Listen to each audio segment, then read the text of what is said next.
दोनों जहां के काबिले परस्तिश रहनुमा और मालिक, आपकी उम्र लंबी हो। हमारी हालत इन दिनों एक बिना पर के परिंदे जैसी है। खुदा की रियासत हमारी पहुंच से बहुत दूर नजर आती है।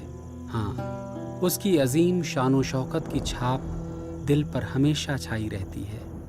हमें एक शेर याद आता है, नौ आसमानों की मंजिलों की समझ अपने पैरों तले रखती है, जिससे वो काजिल अरासां के रकाबों को चूम सके। इस शेर में समझ कम से कम रकाबों तक पहुंच जाती है, पर इस हकीर की हालत ऐसी है और दिमाग में इतनी ज्यादा बेबसी और नरमी है कि वो हालत आ गई है जिसमें ढाल फेंक देनी चाहिए, चस्पा होती हुई मालूम पड़ती है। ये फकत उसकी इबादत में सर झुकाकर खामोश रहने की जगह जान पड़ती है। किसी ने ठीक ही कहा है, कोई हरकत न हो क्योंकि कचहरी शाही है। हमारी हालत ठीक पानी की तरह है। पानी में कम से कम हवा के कारण लहरें तो उठती हैं। यहाँ तो दुनियादारी और सरकारी फर्ज निभाते वक्त भी दिल में कोई एहसास नहीं जागता।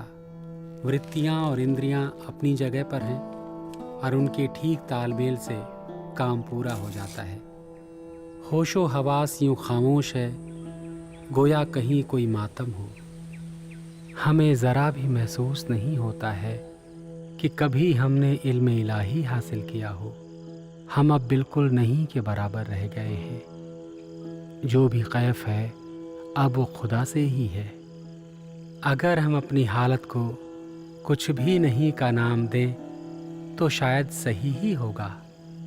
अब हालत वैसी ही है जैसी शुरुआती दौर में थी। इसका मतलब ये मालूम पड़ता है कि हम घूमकर उसी बिंदु पर पहुंच गए हैं जहां से हम चले थे। हमें लगता है कि आपकी मेहरबानी से बुलबुले की आंखों ने पानी के चेहरे को देख लिया है। हम अपनी मौजूदा हालत को एक खुदाई राज की तरह महसूस करते हैं। अगर ये हालत किसी अजनबी को बताई जाए तो कभी भी भरोसा नहीं करेगा, और अगर वो इस पर भरोसा कर भी ले तो रास्ते से भटक जाएगा। ये कोई हैरानी की बात नहीं है कि कबीर दास जी ने अपने होनहार शागिर्द धर्मदास जी को इन अल्फाज में आगाह किया था, धर्मदास तो है लाख दुहाई, सार भेद बाहर नहीं जाई। प्यारे भाई, खुदा आपको तवील उम्र अता फरमाए। खुदा का शुक्र है कि आपका ख़त खुशी का पैगाम लाया।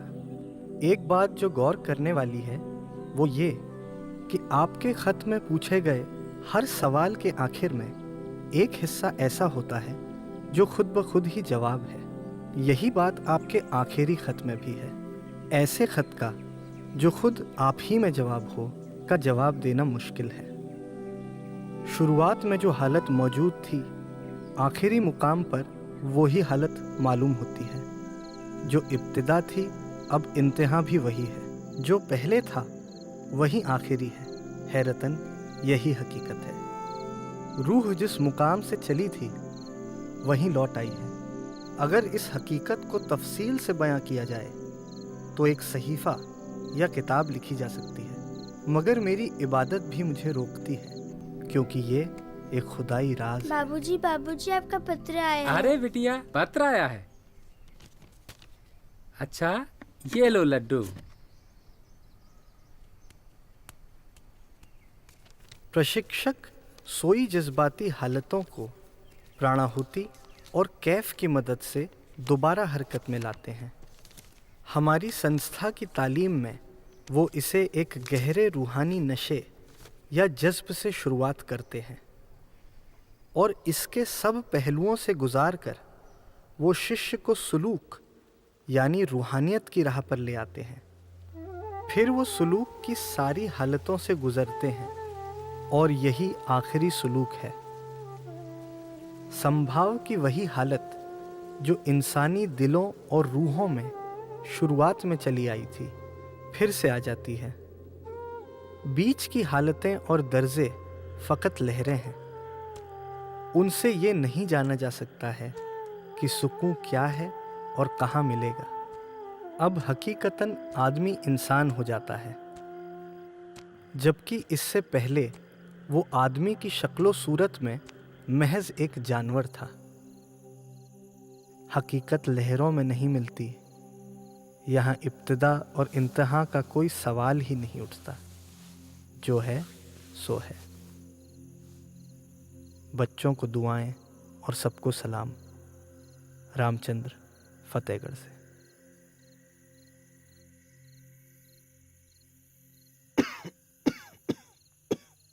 ये लीजिए, काढ़ा पी लीजिए।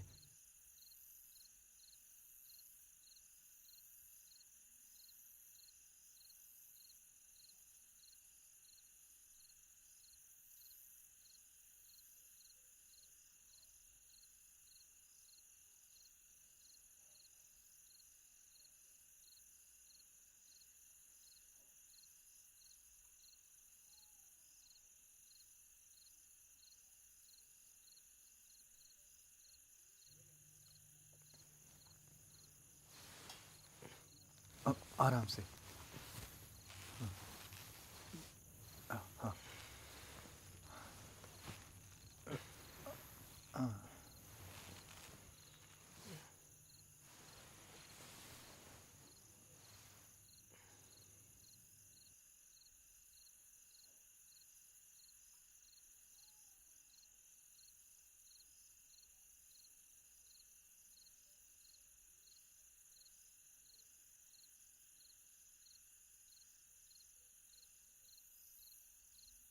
दीनन दुख हरन नाथ, दीनन दुख हरन नाथ, संतन हितकारी,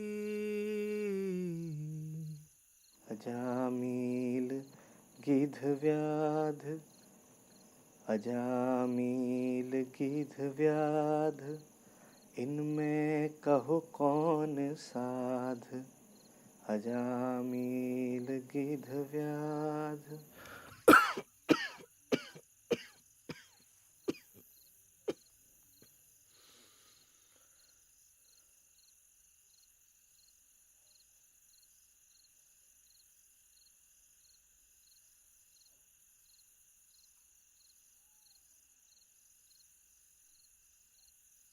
अजामिल गिध व्यास, इनमें कहो कौन साध, पक्षी रूपद पढ़ात, पक्षी रूपद पढ़ात, गणिका शिकारी,